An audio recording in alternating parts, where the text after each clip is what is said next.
Natalie Lung is awesome. I've spoken to her several times. She's interviewed me for pieces. She's really detail orientated and puts great pieces together. Disappointing first quarter outlook from Uber, which kind of signals, concerningly perhaps, an extension of the softer demand for rides that Uber had signaled it was seeing at the end of last year.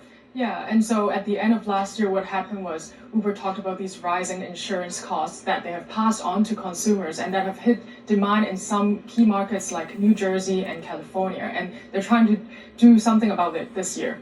Yeah, when I booked an Uber yesterday, the app told me that regulatory fees made up X% of the overall price, and that's new. I don't recall seeing that, but I guess it underscores the idea that for Uber, these are costs beyond their control, but it is something that is affecting consumer behavior. Yeah, and actually in New York, they filed a racketeering lawsuit against some lawyers and clinics for accusing them of taking advantage of the insurance laws here and faking car accidents to get insurance payouts and pushing up that cost. And so they're putting forward a few policy initiatives to try to push back and drive down that cost. Okay, so there's some legal overhangs here that we're talking about for Uber.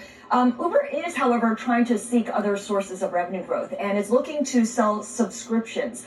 What does a monthly pass for commuters look like? Yeah, so that was actually found in Uber's iOS app files that reported last month. So it's a $2.99 a month pass to help people avoid surge pricing, basically. So you can lock in your commute route in the morning and maybe in one That's actually copying Lyft right there. in the evening as well.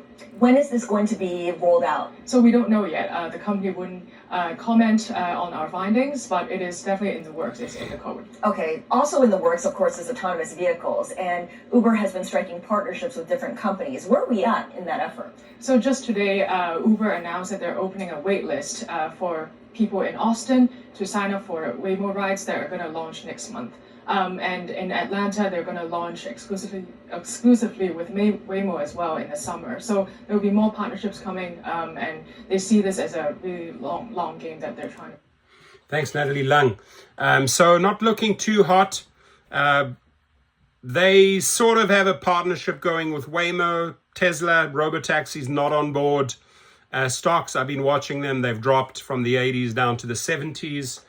And that was a quick recap, and I really appreciate everything you do, Natalie Lung. Give her a shout out. Your comments.